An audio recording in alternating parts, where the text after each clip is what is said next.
Pebrero 17, sa oras na alas 5:20 ng umaga, kami ay nasa Bermosa na papuntang Las Piñas High Precision para si Mrs. ay magpa-laboratory.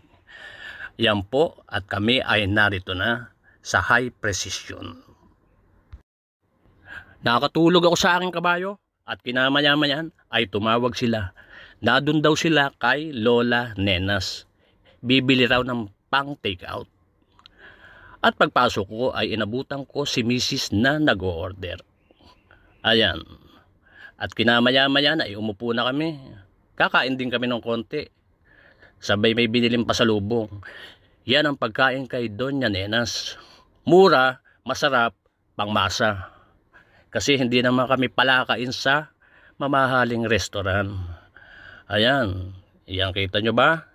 Ayan. Yan ang pagkain kay Lola Nenas. Yun ang anak ko, yung naka-black. Katabi ang aking asawa. At ngayon ay kami ay paalis na. O siya, sige, sakay na kayo. Kasi may naghihintay sa akin sa bahay. Bibili raw ng pyesa. At kami ay umalis na ng Lola Nenas mula dito sa Las Piñas. Ayan, narito na kami sa SM Las Piñas South Mall. Yun ang tore ng South Mall. At pamaya-maya lang ay kakanan na kami sa Honda papuntang Daang Hari. Yan na ang Honda. Samantala habang nasa biyahe kami, maluwag naman ang biyahe, kaso nga lang marami ring motorista at mahilig magpapatuli ng takbo.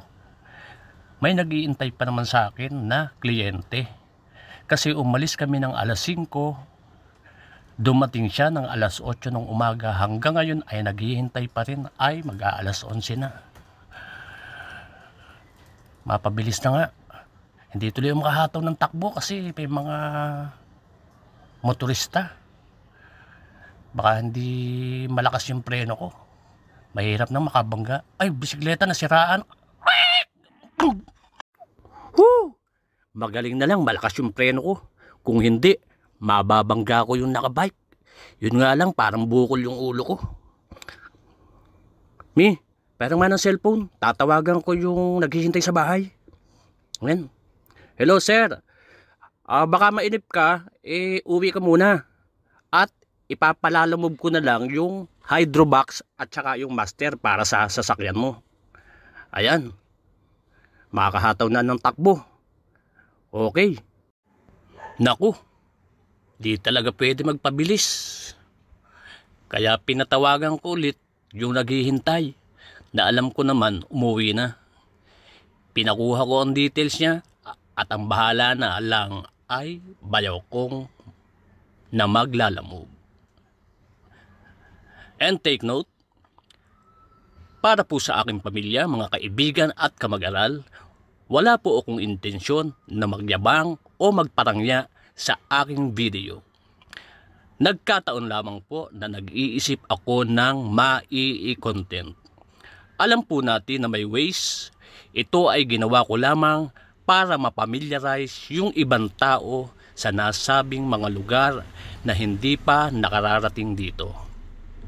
Teka, at magpapahinga po muna ako ng daldal and concentrate sa manibela.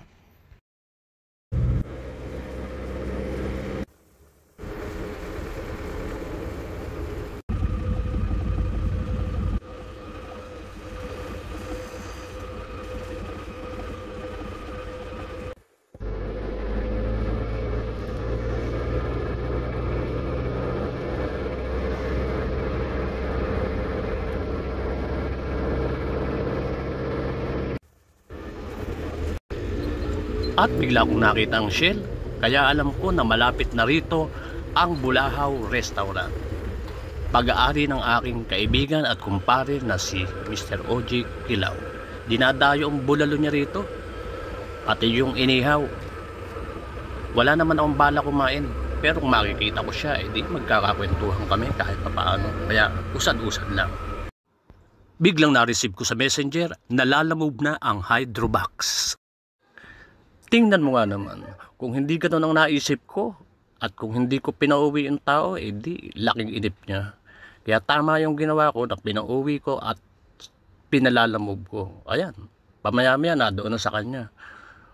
At malapit na rin naman kami sa Dasma. Pamaya-maya lang nasa Bermosa na kami. Yan na nga ang all home. Ayan, nakikita nyo po ba? Nasusundan nyo po ba yung mga signboard na yan? Ayan, tatawid na po ako pamaya-maya. Oh. At ayan na nga po, nasa District Mall na po tayo. Kakaliwa na po tayo papuntang Aguinaldo Highway to Dasmariñas, Cavite. Marami pong salamat sa lahat ng nanood. Sana po ay naging aware po ang iba sa kapaligiran mula Las Piñas to Daang Hari hanggang Dasmariñas, Cavite. Thanks again and thanks for watching.